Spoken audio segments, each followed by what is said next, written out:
sedikit yang belum merdeka, tak sedikit yang butuh bantuan kemanusiaan dari masyarakat global. Inilah mengapa saya, Elvira Fernandita, sebagai pembicara satu tim pro, tim Ultra Pimaman 3 Sleman mendukung dengan penuh mosi perdebatan kali ini.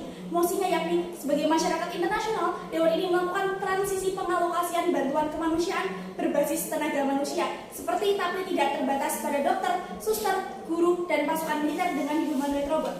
Masyarakat internasional artinya kita sebagai sesama manusia memiliki keterikatan sebagai sesama makhluk sosial dengan rasa kemanusiaan yang tak terbatas oleh agama, suku, bahkan negara. Transisi pengalokasian bantuan kemanusiaan adalah bentuk simpati kemanusiaan oleh masyarakat global yang memiliki keterbatasan untuk menyampaikan simpatinya.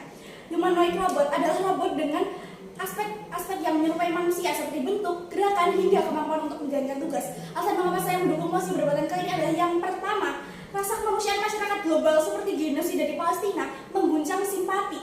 Namun apa daya, dengan situasi sekeos itu, masyarakat global tak leluasa menyampaikan bantuan simpatinya. Sering terjadi, sudah melakukan galangan dana, sudah disalurkan ke Palestina, namun bantuan itu, bahkan orang yang mendistribusikan bantuan itu tak luput dan selalu was-was dengan keselamatannya. Humanoid robot adalah solusinya. Dengan dapat diprogram oleh manusia untuk pelayanan kesehatan, pendidikan, penelitian, bahkan distribusi logistik. Dengan resiko yang rendah, pasti tak akan ada korban jiwa yang dalam memberikan bantuan kemanusiaan. Argumen saya yang kedua bahwasannya humanoid robot tidak dapat berkontribusi dalam sistem kepolitikan. Humanoid robot tidak berperasaan karena hanya sebagai media. Ia bekerja sesuai data oleh programmer. Ini menjadi solusi bagi PBB untuk tetap memberi bantuan dari aspirasi masyarakat global tanpa berpihak dari segi kepolitikan. Robot tidak bisa disuap, robot tidak bisa diprovokasi. Hal ini tak akan menimbulkan konflik. Misalnya, ada orang Indonesia memberikan bantuan ke Palestina. Hal ini tetap akan menjadi konflik antara masyarakat Israel dengan masyarakat Indonesia. Contohnya saja seorang dokter yang menyelamatkan banyak korban di Palestina, justru malah dibom rumahnya bahkan dengan para korban-korban yang diselamatkannya. Andaikan saja itu adalah humanoid robot, dia bisa menyelamatkan banyak nyawa sekaligus mendeteksi adanya bahaya. Kesimpulannya adalah apapun wujudnya, kemanusiaan tak akan pernah punah.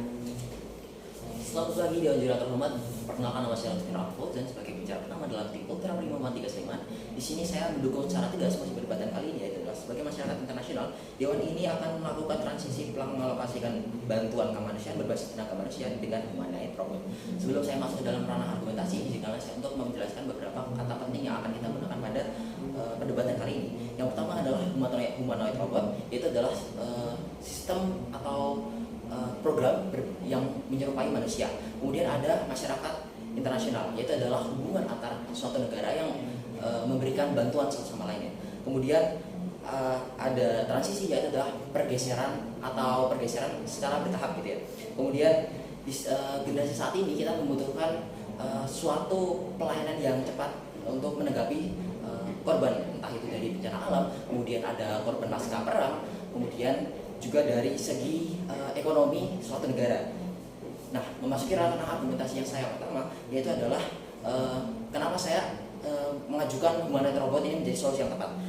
Yang pertama, dari segi masuk ke dalam ranah kawasan beresiko, robot humanoid itu dapat masuk ke dalam penyelamatan dari korban bencana, karena mereka itu tidak memiliki kelelahan fisik, kemudian mereka tidak memiliki trauma psikologis, dan mereka dapat mengerti bahasa korban gitu dalam artian multilingual gitu ya. Kemudian masuk ke dalam argumentasi saya yang kedua, yaitu adalah dari akurasi layanan medis. Nah, karena robot ini dikontrol melalui sistem dan program, maka mereka itu memiliki probabilitas yang lebih kecil untuk mengalami kesalahan dibanding dengan apa yang dilakukan oleh manusia.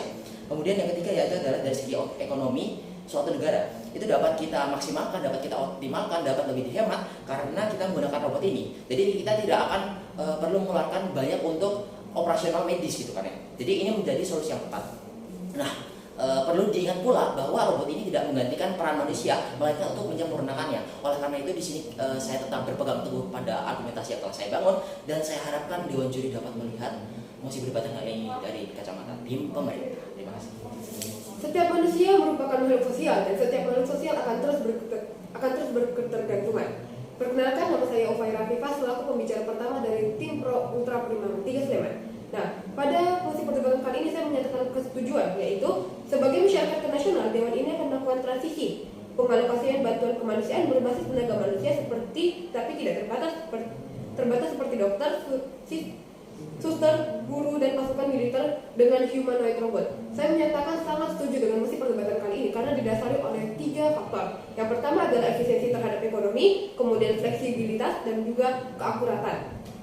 Kenapa? Sebelum saya membahas tentang mengapa faktor-faktor tersebut penting, saya akan menjelaskan tentang pengertian dari beberapa aspek. Pertama, robot humanoid.